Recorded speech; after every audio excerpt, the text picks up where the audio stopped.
C'est l'heure de vous informer sur Iroko Media TV. À toutes et à tous, bonjour. Merci de prendre le rendez-vous de cette session consacrée à l'actualité internationale que nous ouvrons par le Mali. Bien entendu, parlant du Mali, où on peut s'interroger, bien entendu, sur comment comprendre les changements à la tête de l'armée et la suspension de Diarra Transport.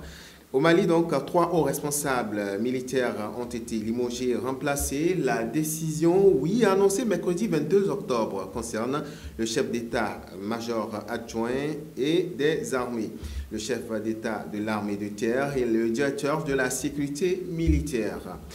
Des changements de tête, mais aussi et surtout de stratégie selon des sources. Dans le même temps, les autorités de transition interdisent la reprise de la compagnie Diarra Transport prévue pour hier jeudi et que les djihadistes du JNIN entendent imposer leurs règles sur les routes maliennes. Et puis du Mali, nous prenons la direction de l'Hexagone. Nous sommes en France, au pays d'Emmanuel Macron, où le Premier ministre, justement, Michel Barnier, le montant que le Premier ministre touchera à la retraite fait grincer des dents. Tenez-vous tranquille.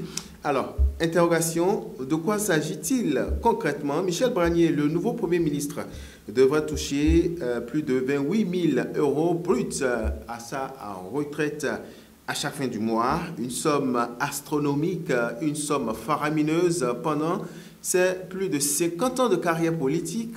Michel Barnier a accumulé les postes au cœur de l'État français, mais aussi et surtout au Parlement européen à Bruxelles. Il devrait donc percevoir, une fois son mandat terminé au poste de Premier ministre, une retraite de 28 270 000 euros bruts par mois, a révélé Marianne vendredi 13 septembre dernier. Et le magazine qui a calculé le montant, d'abord s'est appuyé sur les 17 ans de carrière du parlementaire, les 7 ans en tant que ministre, soit près de 25 ans de cotisation. Alors, au titre de ses fonctions, il devrait percevoir 763 047 euros bruts ainsi que 5 300 euros pour son passage royal pour lequel il touche 75% de son salaire en fin de carrière. On va terminer donc par le Yémen. Là-bas, justement, les rebelles houthis annoncent la mort de leur chef militaire. Les houthis ont annoncé jeudi, hier donc, la mort de leur chef militaire, le général Mohamed Al-Gamari.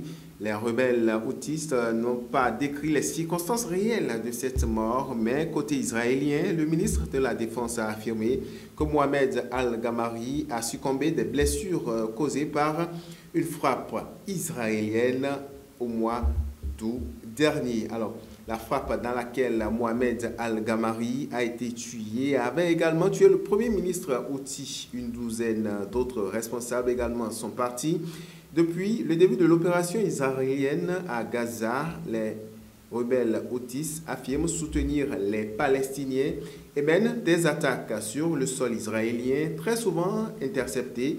L'armée de l'air israélienne a bombardé plusieurs cibles houthis au Yémen. Voilà qui vient mettre un thème à cette session d'information sur votre chaîne préférée. Merci à toutes, merci à tous de vous avoir suivis. Merci également à toutes les équipes rédactionnelles et techniques. D'ici là, portez-vous bien et bon week-end.